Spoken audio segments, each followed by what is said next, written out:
পরিপ্রশ্ন স্বামী গুরু মহারাজের সাথে কথোপকথন। সম্পাদনা স্বামী রীতানন্দ। মহারাজ, কর্মে অকর্ম ও অকর্মে কর্মদর্শনটা কি? মহারাজ, এই যে দেখো না, হাত পা গুটিয়ে চোখ বুজে আছি। মহারাজ হাত দুটো কোলের উপর রেখে চোখ বুজে দেখালেন, মনে করছি কিছু করছি না, কিন্তু এটাও কর্ম। মনের মধ্যে কত সংকল্প বিকল্প আছে। আবার জ্ঞানী যখন কর্ম করেন সেটা কর্ম নয়, কারণ সে জানে যে সে অকর্তা, কর্তৃত্ব বুদ্ধি আর তার নেই, অতএব কর্ম তার নেই। মহারাজ, কর্ম থেকেই তো বন্ধন। মহারাজ, হ্যাঁ, হাত পা গুটিয়ে থাকলে বন্ধন নয়? হাত পা গুটিয়ে থাকলে কিছু না করলেও বন্ধন? মহারাজ, আরও বেশি বন্ধন। বন্ধনের কারণ অহংকার। হাত পা গুটিয়ে বসে থাকলে যেমন অহংকার হবে যে আমি কিছু করি না, আমি হাত পা গুটিয়ে বসে থাকতে পারি। হাসি। একবার একজন সাধুর মনে হলো কাজকর্ম থেকেই অহংকার আসে, অতএব কাজকর্ম আর করবো না, শুধুই জপ ধ্যান করবো। তিনি এই মর্মে চিঠিতে জানালেন পূজনীয় হরি মহারাজকে। হরি মহারাজ উত্তরে লিখলেন, কাজকর্ম না করলে তুমি ভেবেছ তোমার অহংকার চলে গেল। মহারাজ, গীতায় আছে আত্মনিব চ সন্তুষ্টস্য কার্যং ন বিদ্যতে। এখানে কার্যং বলতে কি কর্তব্য কর্ম বোঝাচ্ছে? পুরো শ্লোকটা মহারাজ, পুরো শ্লোকটা বলো। যস্যাত্মরতিরেব সাদাত্মতৃপ্তশ্চ মানব আত্মন্যেব চ সন্তুষ্টস্য কার্যং ন বিদ্যতে। মহারাজ, হ্যাঁ, কার্যং বলতে কর্তব্য কর্মকে, কার্যকে বোঝাচ্ছে। তার কোনো কর্তব্য নেই। কর্তব্য মানে বিধিকর্ম, এটা করতে হবে, ওটা করতে হবে ইত্যাদি। শ্রীকৃষ্ণ বলছেন না, ন মে পার্থাশ্রী কর্তব্যং তিষু লোকেষু কিঞ্চন নানবাপ্যম বাপ্তব্যম বর্ত এবচ কর্মণি। তার কোনো কর্তব্য নেই। কত রকম বিধি আছে।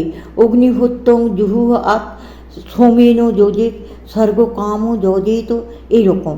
এগুলো সব বিধি, সব লিঙ্গপত্তর। মহারাজ, লিঙ্গপত্তরের সব বিধি কি সকাম কর্ম? এর সঙ্গে কি নিষ্কাম কর্মের কিছু সম্পর্ক আছে? মহারাজ, না, এ সবই সকাম কর্মের বিধি। এটা করলে এটা পাবে, ওটা করলে ওটা পাবে ইত্যাদি। নিত্যকর্ম, সন্ধ্যা বন্দনাদি সম্পর্কেও বলা হয়েছে, এগুলো করতে হবে।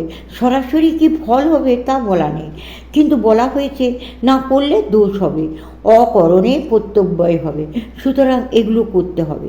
প্রশ্ন। মহারাজ, ঠাকুর বলেছেন এখানকার অনুভূতি বেদ বেদান্তকে ছাড়িয়ে গেছে, এর অর্থটা একটু বুঝিয়ে বলুন।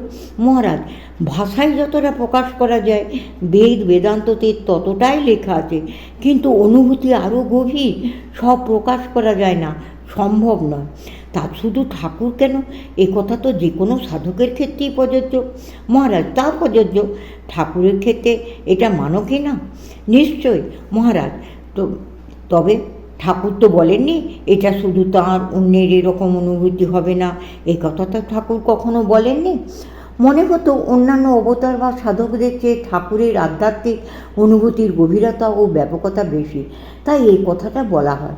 মহারাজ, না না, ওরকম অর্থ ঠাকুরের কথা থেকে তো পাই না। ঠাকুরের কথা ধরতে হবে, ওই রকম কথা ঠাকুর বলবেন না। প্রশ্ন।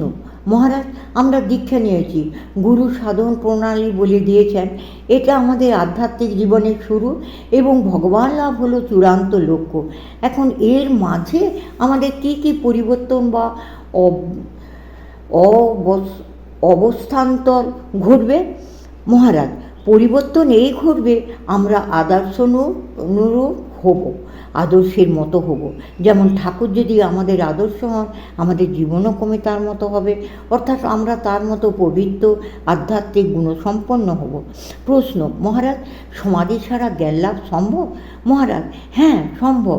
জ্ঞান তখনই হয় যখন অজ্ঞান নিরস্ত হয়, তা সমাধি হয়ে হোক আর অন্যভাবে হোক। জ্ঞানের লক্ষণ হলো তার সংশয় বিপর্যয় রহিত হবে, তবেই জ্ঞান হলো। আর সমাধি, সে তো যোগের কথা। মহারাজ, অদ্বৈত বেদান্ত তো জ্ঞানের পথ। মহারাজ, হ্যাঁ, তবে অদ্বৈত বেদান্ত সাধনার শেষে যে ঠাকুরের নির্বিকল্প সমাধি হলো। মহারাজ, সেটা শুধু জ্ঞানের পথে হয়নি, যোগ্যতাতে রয়েছে। প্রশ্ন, মহারাজ, স্বামীজিকে অনুসরণ করে মহাপুরুষ মহারাজ এক জায়গায় বলেছেন ঠাকুর এবার তার সাধনের দ্বারা ব্রহ্মকুণ্ডলিনী জাগিয়ে দিয়েছেন, এবার যে একটু করবে তারই হবে। ব্রহ্মকুণ্ডলিনী জাগানোটা কি মহারাজ? মহারাজ, ব্রহ্মকুণ্ডলিনী বলে যে আলাদা কিছু আছে তা নয়। যেভাবে কুণ্ডলিনী জাগ্রত হতে পারে সে পথ বা উপায় ঠাকুর দেখিয়ে গেছেন। এইসব তন্ত্রের ধারণা। আসলে মহাপুরুষ মহারাজ বলেছেন, স্বামীজি বলতেন, জানিস, এবার ব্রহ্মকুণ্ডলিনী স্বয়ং জাগ্রতা হয়েছেন। প্রকৃতপক্ষে ঠাকুরের সাধনার জগতে এক মহাজাগরণের সারা পড়ে গেছে। প্রশ্ন, শিশি মা এক জায়গায় প্রশ্ন করেছেন, গুরুকে? আবার নিজেই উত্তর দিয়েছেন, যিনি জীবের ভূত ভবিষ্যৎ বর্তমান জানেন।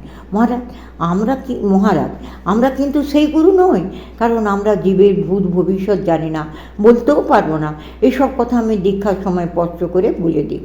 ভূত ভবিষ্যৎ জানেন কি না এরকম জিজ্ঞাসাও করে?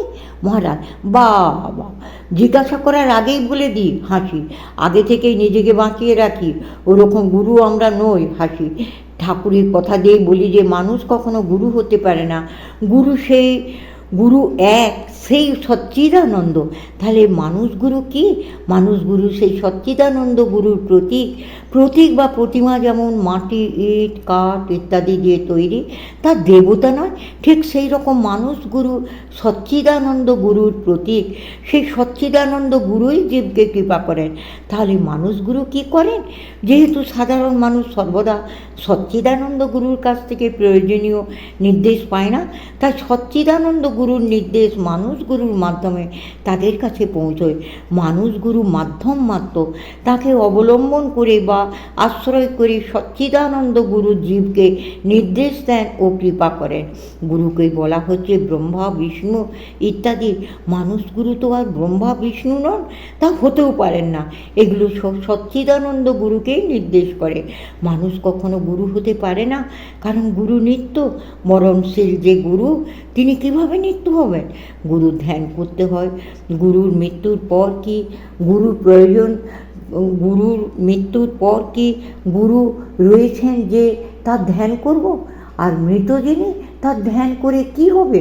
মানুষ গুরু সচ্চিদানন্দ গুরুর প্রতীক মাত্র, তার বিনাশ আছে, কিন্তু সচ্চিদানন্দ গুরু নিত্য ক্রমশ।